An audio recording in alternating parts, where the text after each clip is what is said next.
अरे पोसिया पालिया बेटी से अनवा कोई नहीं हो बड़ी दुखवा संकटवा सोनी हो बड़ी दुखवा संकटवा सोनी हो अरे ले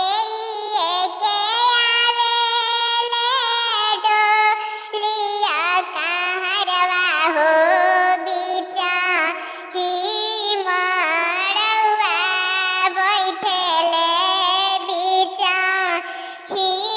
मड़वा बैठेले अरे ताना बचना सुनलिया अपन आमा हो के कर का हल्का बैठी जी के कर का हल्का बैठी जी अरे ससुर जी के खोजल सासु दामदवा होई जी धियावा ले चली जइबो जी धियावा ले चली जइबो जी अरे ससुर कनी डोलिया कहरवा लइनी जी बीचा ही मड़वा बैठी जी बीचा ही मड़वा बैठी जी अरे ताना बचना देखेले कवन समधी जी गिरे मुरझाई समधी लो गिरी मुरझाई समधी लो अरे कहवा में रखनी समाधि ऐठन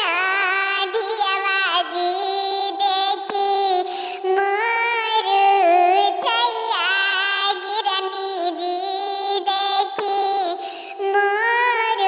मुरझाई गिरनी जी अरे हमारा तो सोने के पिजड़वा बाटे जी ओही पिजड़ा दियवा रखनी जी ओही पिजड़ा दियवा रखनी जी अरे धियावा के दाना करत करे जवा फाटे जी हमरो बेटी छुपाई रखबो जी हमरो बेटी छुपाई रखबो जी अरे ओ कर चिंता जानी करी सासू जी बेटी राउर नयन के रखबो जी बेटी राउर छुपाई रखबो जी अरे इहावा की अवनी सासु अमावा इमली जी ओई जा गैया दूधवा पीहे जी ओई जा